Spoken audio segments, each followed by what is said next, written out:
Very good evening to all of you.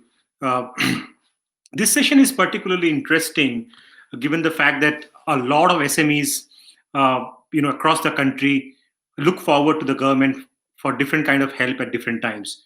The government, on the other hand, is extremely committed to, sort of supporting this so important ecosystem in our country, which really forms the backbone of our of a durable economy. To discuss this today, I have two very important guests. I'll while one of my guests are still joining from Ratnagiri in Maharashtra. I have Shri Devendra Kumar Singh, IS Additional Secretary, MSME and Development Commissioner for the Government of India. May I please invite Shri DK Singh onto stage, please?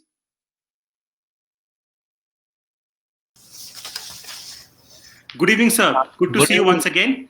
Good evening, everybody. Yeah, let me do a quick introduction. A quick introduction is really not fair, but I'll do a quick introduction for you.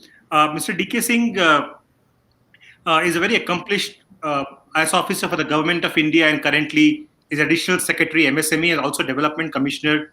He's responsible for almost more than 50 lakh MSMEs. So let me know if the numbers have changed the last few months, but I think it's in the region of 50 to 55 lakh MSMEs across the country and is a very accomplished officer for the Government of India before taking over charge this year at the Ministry of MSME, where I work with him very closely as NASCOM. He has been Additional Chief Secretary, Agriculture and Agricultural Production Commissioner for the Government of Kerala, and in his earlier central, position, he has been with the Ministry of Donier and Director of Foreign Trade. Mr. Singh really understands the MSME landscape very well. Is very appreciative of how technology can shape up this whole sector and make them more competitive. So, Mr. Singh, welcome once again to NISC 2020, sir. Thank you. So I have just very few questions in mind, and I'll let it be a free-flowing discussion for SMEs. Today we have about 1,200 primarily technology SMEs companies watching this, and we also have about 300 different CIOs from large corporations. They are not just SMEs, but they are customers. So we have a very, very powerful set of audience here, and they are all very keen to understand how government is actually working very closely with this community to make it future ready. And I'll use the word future ready because this is the time to be future ready, as we have seen in the last 6 months or so. So one of the, I'll start with a very pertinent and, a very age-old question, sir. And pardon me for this. What do you think is the current MSME contribution to the economy? I mean, I know that MSME contribute tremendously to the economy, but in the last 6 months, we have seen a lot of uphill position for them.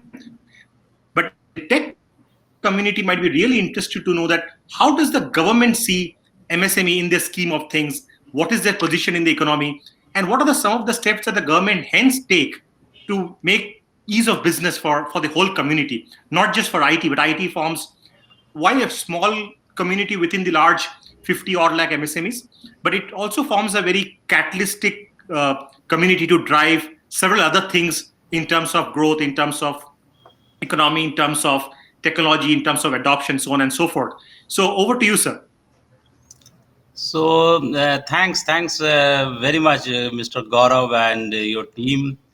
And dear participants, I'm really delighted to be here and share some of my thoughts and also what we are doing actually. When we talk about MSME sector as a whole, so that government has started a new process of registration, Udyam registration. And we have, it is based on the new definition, new threshold limits of investment in plant and machinery, and then the turnover. So we had the initial data of about 10 lakhs, which we achieved in the October itself during the 4 months.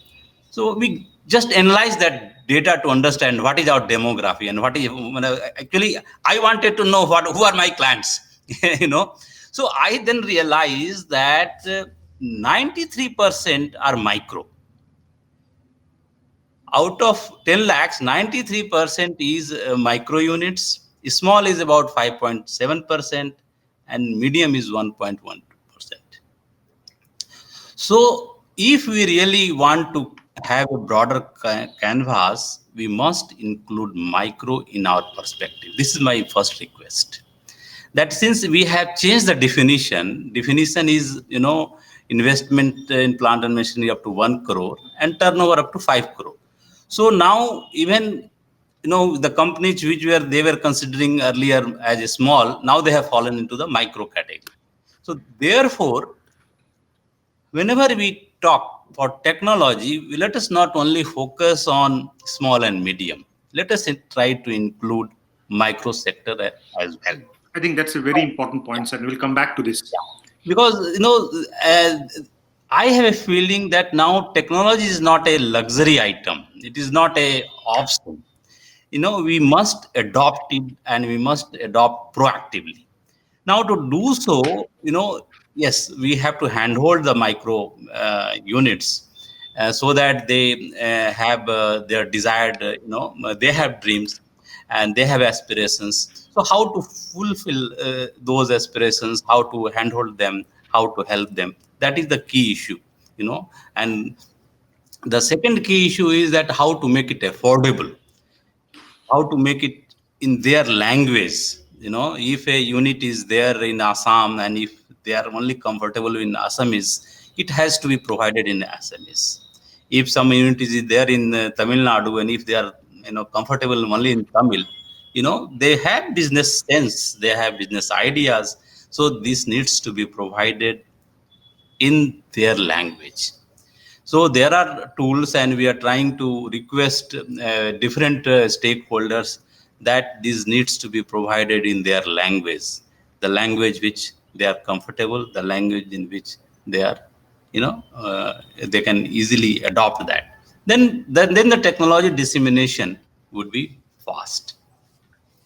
The second, actually, greater change in ministry, what we are trying to have, you are reading in the newspapers about credit issue. How to utilize credit in identifying credit worthiness of micro units or small units, and how to make credit accessible to them. Now, credit is most of them about, they are not really connected to the formal banking channel. They are mostly, dependent on their friends' money or relatives' money for their business. So I was just trying to understand, I was asking questions to my colleagues, why they are afraid to going to banks or to a formal system. Is it there any obstacles, or is there any barriers which is really saying no, you don't cross this line? What is that? Why they are not going? So there could be many reasons, because they find it to be informal.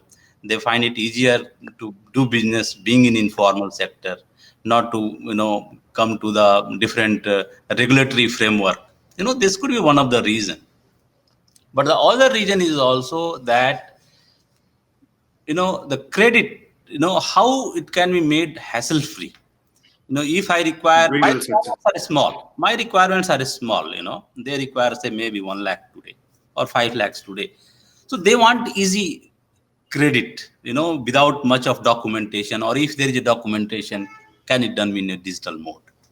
Can there be a standard document which can be adopted by all non-banking financial companies or all credit banks or regional rural banks, to extend the credit to them in a very limited time and without any documentation?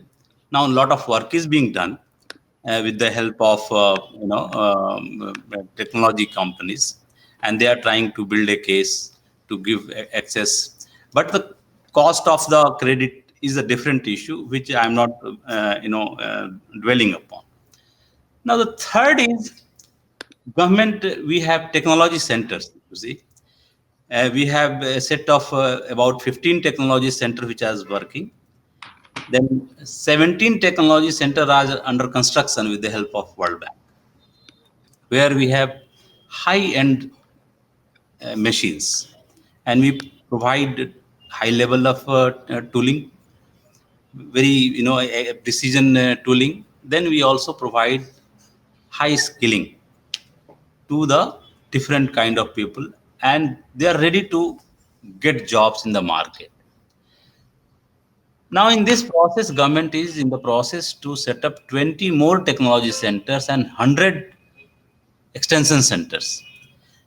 At this stage, we are now considering to open up for private sector involvement, so that if private sector is ready to come and ready to invest in our concepts based on their needs, based on the industry needs, that will be a welcome suggestion. And we are discussing, we are making a concept paper how to go about it.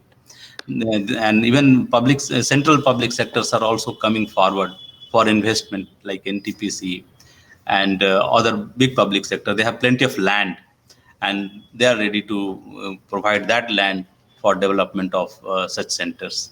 Private sectors have come, few discussions are going on, but I see that there is a lot of scope to involve other sectors as well, not only manufacturing, because manufacturing and the services are now combined.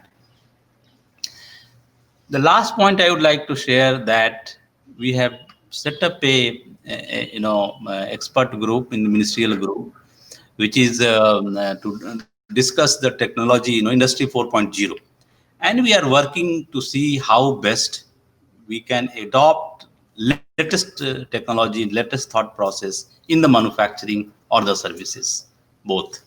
So we look forward for a better and greater cooperation with all the stakeholders. Thank you. Thank you for such a encouraging picture, sir. And I just have a related question. We represent the technology SMEs, which are about 16,000 in India. We have about 16,000 technology SMEs in India, which are in the region of about 5 to 200 crore turnover, and that's really the bracket in which we define SMEs. It's a little different than what traditional SMEs are defined, because this has to align with how the global economy defines SMEs and small business. One of the key things that I want to understand from you, or rather our viewers would want to understand, that how does this community of such small SME companies, which are tech SME companies, work as a catalyst with the larger set of peers on the other side? I would not say the other side, I would say traditional SMEs, to accelerate their digital transformation. Because one of the things that we realize that, the technology SME companies sometimes do not work very well with traditional SME companies, because traditional SME companies have an inertia to implement technologies fast. They think that the technology is high cost. They think it's complicated. They think that they will not be able to maintain it. There are so many myths around that. This, based on my own experience, having worked in automotive, tier 1, tier 2, tier 3 for such a long time. But how do you see this really coming together? Because I see this as a very powerful story where one SME community works as a catalyst for a much larger community to accelerate their digitization. So your comments on that, sir? Because this also represents a huge market for us. Yes. Actually, this is a point where we are trying to push. I will give one example. Government is trying to focus on toy industry. So our approach on the toy industry is to develop new type of materials, new type of giving some concepts, designing, and also then packaging.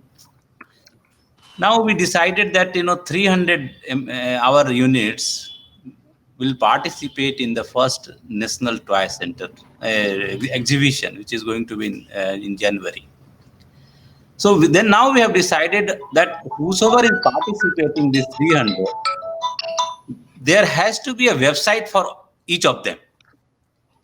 And on their website, they must display their products.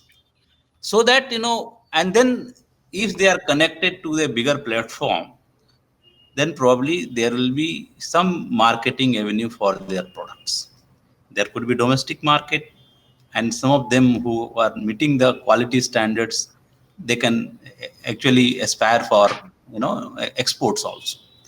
So in all our efforts, we are trying to imbibe technology and see how this can be pushed in different aspects. And one of the fear they have coming to definition and a formal sector is compliance, Yeah, filing of returns, absolutely, monthly sir. returns, quarterly returns. How those things can be simplified actually? That is the greatest challenge. If we can simplify that processes, and that process can create a confidence among them that even if you join this system, it is not going to be a really painful journey. Yeah, absolutely. I think that the inertia needs to be demystified, Yeah. and only a small company working with another small company can do that. And that's where I see a tremendous opportunity for tech SMEs to actually work with this larger world powered by the government. I think government plays a very big role in bringing these two communities together and actually growing from force to force. I mean, we call it growing force to force. Uh, One last, I mean, I know we're running out of time. In fact, we have run out of time. My quick question is, how do you see the role of cloud? I mean, cloud is a new phenomenon that is happening in the tech industry, which is low cost tech adoption, low entry cost, and all of that. How do you see the role of cloud and its acceptance in the non technology SMEs world to sort of accelerate their digital transformation? Because I believe that cloud brings in a lot of low entry points for them. They don't have to really spend on hardware, servers, software, people, and a bunch of other things where they can actually get started pretty quickly. Is there a discussion on that? Do you see how's the environment on that from your perspective, sir? Yeah, Quickly, that was my last question, sir. Actually, yes, we are very positive on this, cloud-based applications, and it has to come. It has to come, and people are ready to accept.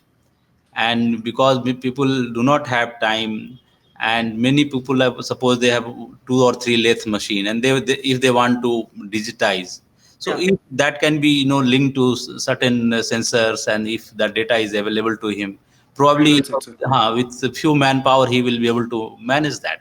Yeah. So we are trying, and we have received certain suggestions also to develop, subscription based models and support. They are looking for some government support, and the discussions are going on because we are formulating our new schemes. So we are, discussing how such suggestions can be incorporated in our government schemes. Excellent, sir. I think this was a very fruitful discussion, very fundamental. We touched some very really fundamental points. I think from two communities put together, I think we can really bring a transformation with the lakhs and lakhs of SMEs. And I know we have discussed this before. We truly believe that a community solution kind of an approach can really transform the non-tech sector from a digitization perspective. At the same time, generate huge domestic market for this 16 to 20,000 small IT companies, which is truly Atmanirbhar in many ways. And with this, I want to thank you for your time, sir. Thank you so much for such a candid chat with me this evening, and thanks to all the viewers for attending this session. Thank you so much. Thank you very much. Thank you.